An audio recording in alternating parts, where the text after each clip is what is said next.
একটি এমন গ্রাম ছিল যেখানে সকাল হতেই মানুষজন হেসে উঠতো, কিন্তু সন্ধ্যা নামতেই পুরো গ্রাম হঠাৎ একেবারে নিঝুম হয়ে যেত। মানুষজন তাড়াহুড়ো করে তাদের দরজা জানলা বন্ধ করে দিত, আর এই নিস্তব্ধতার মাঝে কেবল একটি ঘন্টার আওয়াজই ভেসে আসতো, যা প্রতি সন্ধ্যায় নিজে নিজেই বেজে উঠতো। সবচেয়ে অদ্ভুত ব্যাপার ছিল সেই ঘন্টাটি কোনো সাহায্য ছাড়াই বাতাসে ভেসে বেড়াতো। তার আওয়াজ এতটাই তীব্র ছিল যে ব্যক্তি সেটি শুনতো তার কান দিয়ে রক্ত ঝরতে শুরু করতো এবং মাথা ফেটে যেত। আর পরের দিন সকালে গ্রামের ঠিক মাঝখানে তার ক্ষতবিক্ষত লাশ পাওয়া যেত। তাই সন্ধ্যা হতেই মানুষজন ভয়ে নিজ নিজ ঘরের দরজা বন্ধ করে দিত।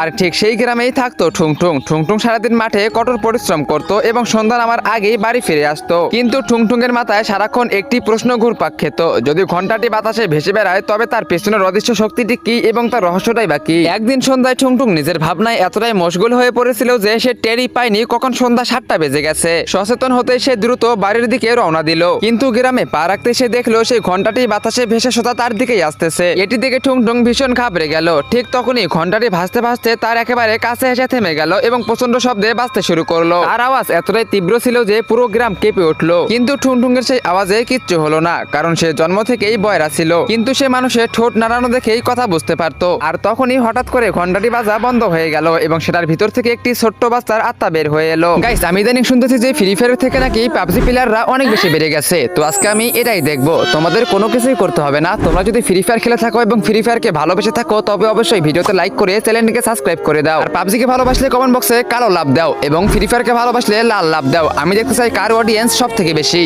সেই আত্মাটির চেহারা ছিল একদম ফ্যাকাশে আর সাদা এবং চোখ দুটো জলজল করতেছিল। ঠুংঠুং ভয় পাওয়ার বদলে খুব মায়া নিয়ে জিজ্ঞেস করলো, তুমি তো একটি নিষ্পাপ শিশু, তাহলে প্রতি সন্ধ্যায় এই ঘন্টার মাধ্যমে মানুষকে কেন মৃত্যু বিলিয়ে বেড়াও? এই কথা শুনতেই আত্মার চোখ দিয়ে পানি পড়তে শুরু করলো এবং সে বলল, আমার নাম ছুটকি, আমি এই গ্রামেই থাকতাম। এক সন্ধ্যায় আমি দেখি আমার বাবা আমার মাকে কুঠার দিয়ে কেটে ফেলেছে, কারণ সে আমার মাকে নয় বরং অন্য একটি মহিলাকে ভালোবাসতো। এটা দেখে আমি ভয়ে জমে গিয়েছিলাম, কিন্তু আমার বাবা আমাকে দেখে ফেলে এবং আমাকেও গ্রামের বাইরে সেই জন্মানবহীন কুয়ে জ্যান্ত ফেলে দেয়। আর আমার খেলার ঘন্টাটিও আমার উপরে ছড়ে মারে। মরার সময় আমার সে চিৎকারটি ওই ঘন্টার ভিতরে বন্দী হয়ে যায়। তারপর থেকে আমার আত্মা শুধু আমার বাবার উপরে প্রতিশোধ নিতে চায়। কিন্তু এই ঘন্টার আওয়াজ এতটাই তীব্র যে আমি না চাওয়া সত্ত্বেও সাধারণ নিরপরাধ মানুষ মারা যাচ্ছে। ঠুংঠুং যখন ছুটকির ঠোঁট দেখে এসব কথা জানতে পারলো তখন রাগে তার রক্ত টকবক করে উঠলো। সে ছুটকিকে বলল, আমি তোমাকে তোমার প্রতিশোধ এনে দেবো। পরের দিন সন্ধ্যায় ঠুংঠুং গোপনে ছুটকির সেই নিষ্ঠুর বাবার বাড়ির চারিদিকে পেট্রোল ছিটিয়ে দিল। তারপর ঠিক সন্ধ্যায় যখন ছুটকির আত্মা হাজির হলো তখন ঠুংঠুং তার দিকে তাকিয়ে বলল, ছুটকি, এবার সময় এসেছে পাপীদের তাদের পাপের শাস্তি দেওয়ার। এই কথা শোনা মাত্রই ছুটকি তার পুরো শক্তি দিয়ে ঘন্টাটি বাজাতে শুরু করলো। পরের মুহূর্তেই পেট্রোলে আগুন ধরে গেল